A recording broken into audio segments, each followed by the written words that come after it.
I'm Michelle, and we're going to talk about how I and you can use mindfulness, compassion, and connection to find your inner calm and a little more sanity in your parenting.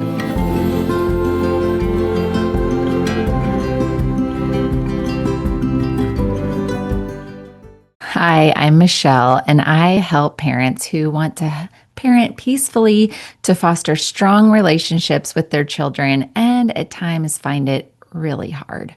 When my kids were small, I found myself so overwhelmed and burnt out that not only did I struggle with responding peacefully and playfully, I got caught in an awful yelling pattern, followed by overwhelming shame, because yelling was the last thing that I wanted to do.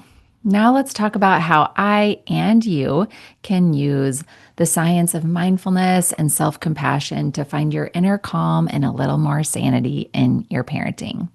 So, I'm doing a back to school series. This is really exciting because back to school can be, I don't know, have its pros and its cons, right? Some of us might be really ready for the structure of school. I know I usually am. And the start of school comes with challenges as well, of course. So we're going to address some of those challenges for us as parents. And today specifically, what do we as parents need planning for this transition? So generally speaking, when we might have a good routine that helps us deal with stress, like talking to friends, meeting up with friends, taking walks, getting enough sleep, all these kind of things. And then when stress happens, unfortunately, instead of maintaining our great habits, we tend to lose them because one, there's more to do and there's less time. And I find it helpful to be really intentional about knowing I'm going to need whatever helps me cope with my stress that much more during a huge transition like the start of school, especially if you have a transition within a transition. So maybe like a child starting preschool or a child starting grade school, moving from preschool or moving to a new school. Our transition is moving into middle school for a couple of my kids. So there can be even more specific transitions, other than just the start of school. So I want you to think about one, what is difficult for you around the start of school? Just take a moment to think about what is the most stressful for you. Is it stressful getting the kids out the door on time? Is it stressful to now your morning routine is all like thrown into like a dryer tumbling around? I'm trying to find my words here. Is it that your kids have a hard time with the start of school? They don't want to go, and that's difficult for you to respond to their challenges. There are so many different reasons that the start of school might be difficult. And yes, we can be both relieved that the summer's coming to an end and be looking forward to the start of school and the structure that brings, and also feel nervous, uneasy, dread, the mornings, whatever it might be. We often feel more than one feeling at a time, and even contradicting feelings. So just think for yourself, like maybe journal. What is it that's stressful to me about the start of school? And then think for your kiddo or kiddos, what might they be stressed, nervous, uncertain about? So you're just kind of taking a moment to do some reflection and think about, where do I get stuck? Where does my kiddo or kiddos get stuck? And then it's a little easier to respond to those places with some support. So again, going back to, as the stress increases, what do I need? So I would like for you, after you write the list of things, just brainstorm what's hard for me as the parent at the start of the school year. I'd like for you to brainstorm Next, what are the things that I do that most help me with my stress? So, for me, it's getting enough sleep, number one. Um, it is staying in contact with friends. That might be talking to my listening partner. That might be talking to my parenting coach. That might be talking to friends and just, chit chatting or maybe venting. But staying in community and in connection. I'll often talk to my listening partner for a couple weeks or a month before school starts about things that could bubble up for me and or for my kids, or things that already are bubbling up for me or my kids because I know that they are nervous or anxious about different aspects. So that connection and being really intentional about having that support through connection is invaluable. Of course, sleep is also invaluable, and we all know this, and it can be very challenging to get enough sleep. So, similar to how we create beautiful bedtime routines for our kids, you might think about spending the rest of the summer. How can I create a nice bedtime routine for myself? What time would I actually like to go to sleep? Could I get myself in my bedroom half an hour before that? Could I lower the lights? Could I reduce screens? What do I like to do? Read. What do you like to do? Read, journal. Do you like to, would it be helpful to meditate for a few minutes before trying to go to sleep? I love the app Happier. It's a great meditation app, and it has really short meditations that are very accessible by lots of different meditation teachers. Another trick for sleep is a podcast called Nothing Much Happens. And she has an amazing, soothing voice. I'll repeat that again. Nothing much happens. And I think it shows by how many subscribers she has that it's people like it. The stories are very soothing. And she says nothing much happens because nothing much happens in the story. It's just enough for our brain to have something to focus on, but not so interesting that we stay awake listening and can't wait to see what happens next. And it's quite the opposite. It gives our brain something to focus on so we're not spinning in our racing thoughts. And instead, we can focus on this calming story.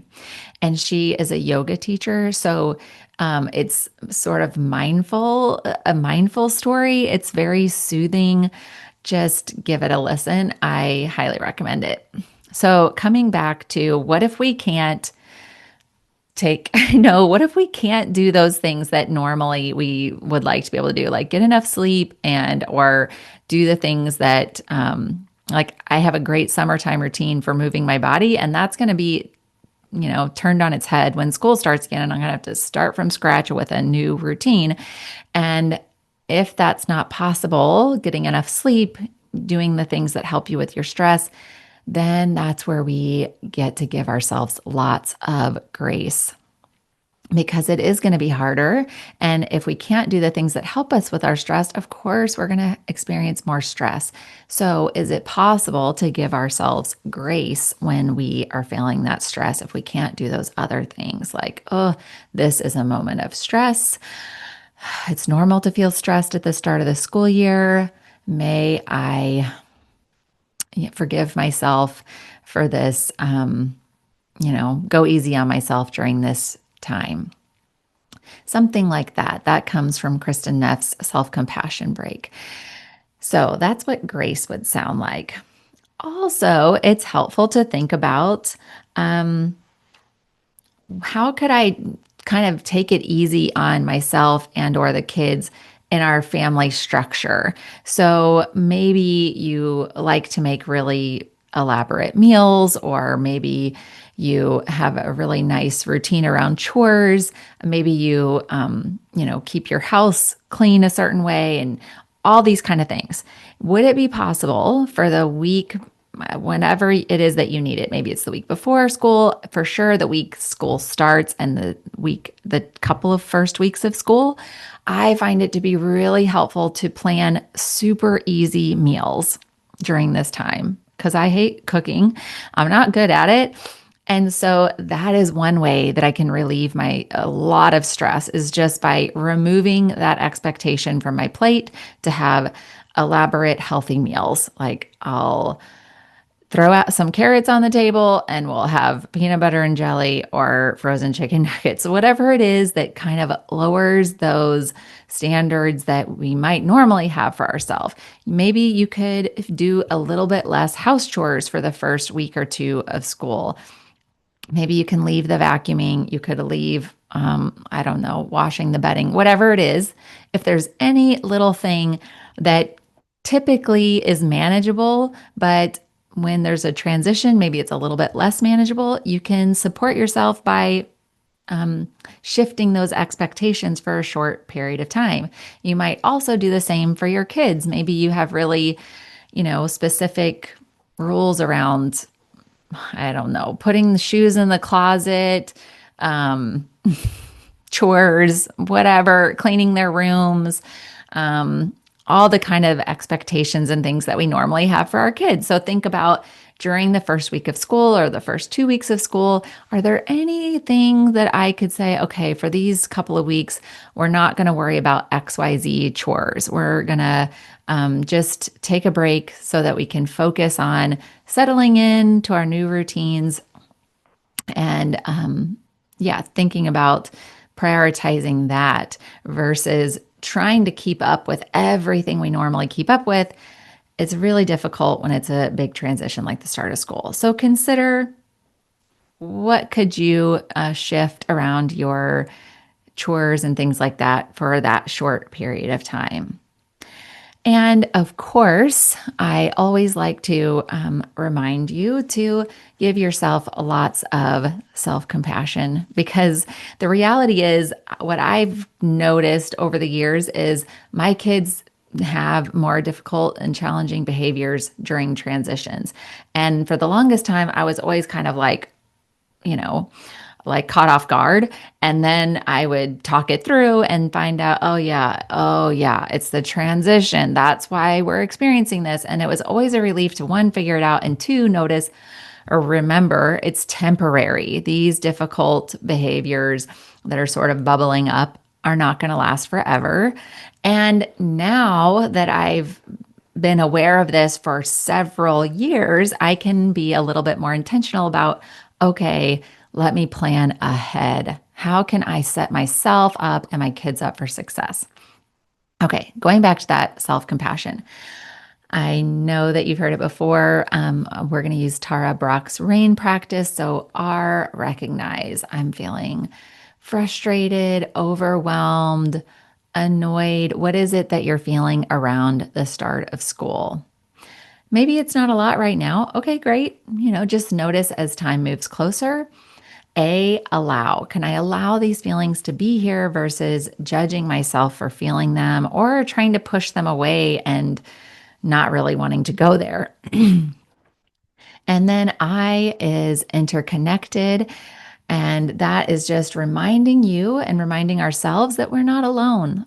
A lot of all the kids in America, I'm trying to remember the school schedules in different parts of the country and different countries, but I think sometimes it's opposite. But anyhow, lots of people are going to be starting school around the same time as you. Lots of families, lots of parents, lots of kids. So lots of people are going through this at the same time. And you can imagine that you are not the only one who feels these feelings. Your kids aren't the only ones. Your family's not the only one. So interconnected. And you can even picture other families who are just walking through this with you. It always helps us to remember we're not alone in our experiences or our feelings, that we're really quite normal. And finally, what do I need around this? Of course, this whole podcast is about potentially, what are needs that you have around this.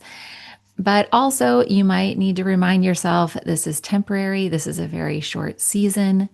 Maybe you need to start off with that earlier one I mentioned, giving yourself grace. May I give myself grace during this transition? What is it that would be helpful for you to remember? And you notice I'm putting my hands on my heart, and that's always a grounding reminder of, you know, that we're not alone. It kind of like tells our body. So it's not just a thought, it's telling our body that we're not alone, and it's a source of comfort and it's grounding. So I invite you to place your hands on your heart if that feels comfortable as well. And before you go, I wanted to let you know that I'm going to be hosting a free webinar in August. It's going to be Thursday, August 21st, 9 a.m. Central Standard Time. So I'd love to see you there. It's called Four Steps to Escape Yelling Patterns and Our Parenting. And it will be very valuable. It will be fun to get to talk with all of you. And yeah, I'd love to get to see you over Zoom. That would be fun. Um, so, finally, thank you so much for listening and be well. And hey, before you go, I have a free gift for you. It's the guided audio pause and regroup, also known as the rage break. So when you feel like you're about to lose it or have just lost it with your kiddos and you catch yourself, this is the moment where we really struggle, right? We're really activated. So you can put your earbuds in and listen to me walk you through some specific steps to pause and regroup, and then, of course, rejoin your kiddos. So look for that in the links below. A reminder, this content is intended for educational purposes only and should not be used as a replacement for private psychotherapy services. Excuse me. Compassionate Heart Mindful Life does not provide psychotherapy services in any capacity. I am a therapist, but I'm not your therapist, and this is not therapy and should not be a substitute for mental health treatment. If you need mental health treatment, please find a qualified professional in your area. Thanks again for listening. Be well.